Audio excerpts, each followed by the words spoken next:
Hi everyone. I want to share more concerning news from Ardmore City Schools. There was a board meeting Tuesday, July 22nd. It was covered by the Ardmorite, Ardmore Leader, and some television media. After reading the article in the Ardmorite, several things stood out as being very misleading or outright lies. Chris Dvorak here, former Charles Evans principal, forced to resign or face termination after my April 30th, 2025 email to Superintendent Andy Davis, in which I called out his discriminatory protection of teachers, the obstruction of the principal, and a grievance side channel to work around me throughout the year beginning on October 21st, 2024. While the discrimination aspect of Andy's obstruction has been largely overlooked, his light to non-existent staff discipline in response to acts of student mistreatment, despite my requests to go hard, has become the primary concern. You can see the evidence of that in my part 2 video. I want to start there.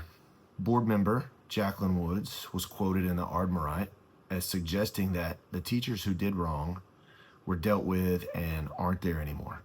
Right? That's what her statement implied to the concerned parents in attendance. But the exact opposite is true. Every single teacher that committed offenses of student mistreatment last year remain on the Charles Evans staff for the upcoming school year. Every single one.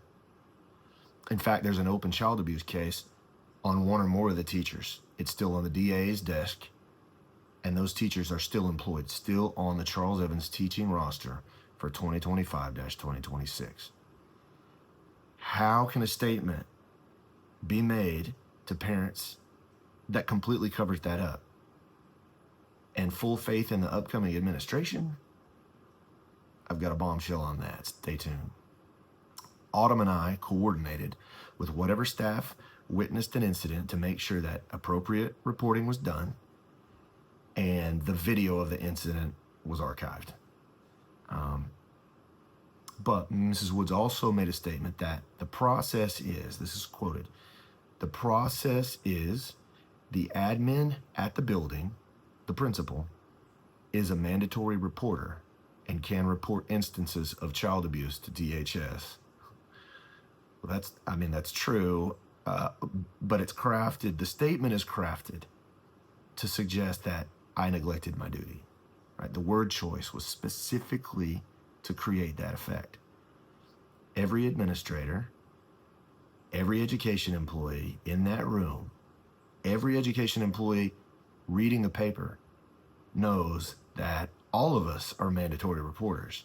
There's no such thing as a reporting designee. For those of us who are informed, we immediately recognize that this statement was crafted to mislead the uninformed.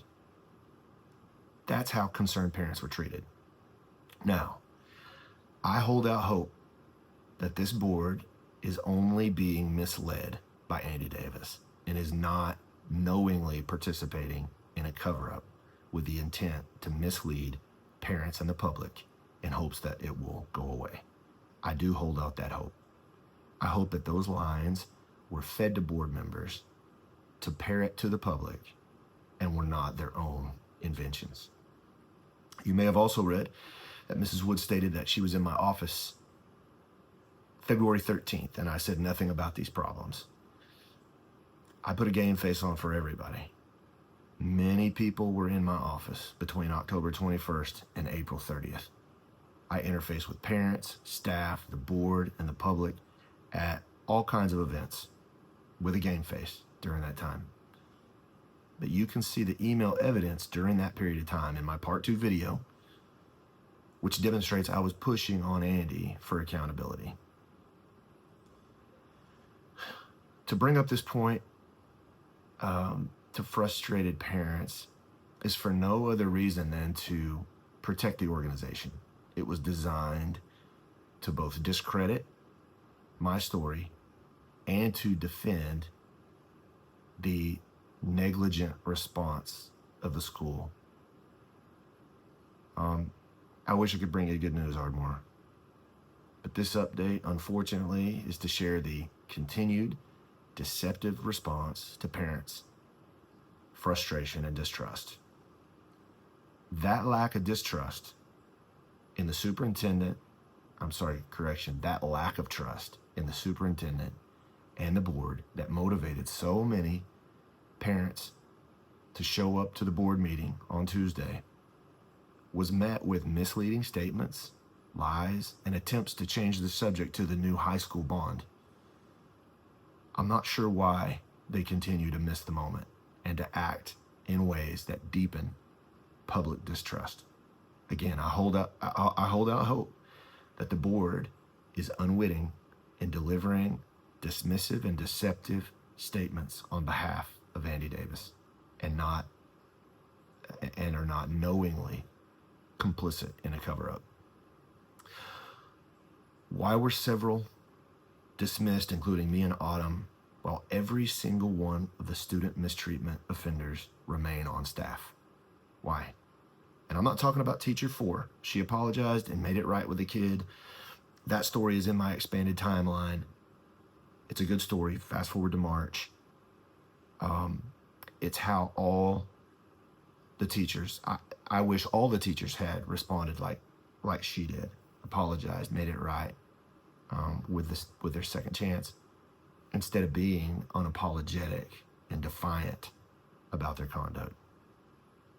If the teachers are given the same protection as they had while under me, there's going to be another story of student abuse.